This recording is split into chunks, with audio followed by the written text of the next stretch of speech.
ബഹുമാനപ്പെട്ട ഉസ്താദുമാരെ, വേദിയിലും സദസ്സിലുമുള്ള വിശിഷ്ട വ്യക്തികളെ, പ്രിയ കൂട്ടുകാരെ, അസ്സലാമു അലൈക്കും. ലോകഗുരു മുഹമ്മദ് മുസ്തഫ സ്വല്ലല്ലാഹു അലൈഹി വസല്ലം തങ്ങളുടെ മഹത്തായ ജന്മദിനം ആഘോഷിക്കുന്ന ഈ ധന്യ മുഹൂർത്തത്തിൽ ഇവിടെ പങ്കെടുക്കാൻ അവസരം കിട്ടിയതിൽ അതിയായ സന്തോഷമുണ്ട്.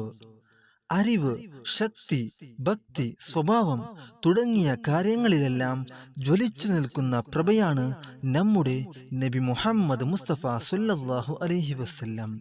സാമൂഹിക നന്മയുടെ കാര്യത്തിൽ നമ്മുടെ നബി മുഹമ്മദ് മുസ്തഫ സ്വല്ലല്ലാഹു അലൈഹി വസല്ലമ തങ്ങൾ മുൻപന്തിയിലായിരുന്നു.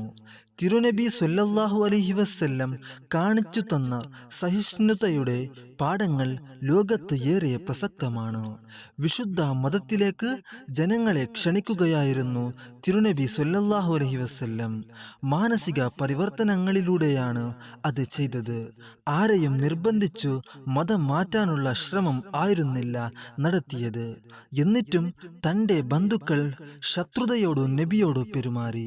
സ്വല്ലല്ലാഹു അലൈഹി വസല്ലം നബിയെയും സ്വല്ലല്ലാഹു അലൈഹി വസല്ലം വിശ്വാസികളെയും പിന്തിരിപ്പിക്കാൻ അവർ ശ്രമിച്ചു.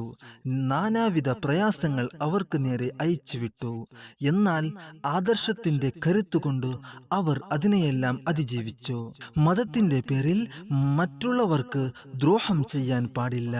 വഴിയിൽ നിന്ന് തടസ്സം നീക്കുന്നത് പോലും വിശ്വാസത്തിന്റെ അംശം ആയിട്ടാണ് ഇസ്ലാം കാണുന്നത്.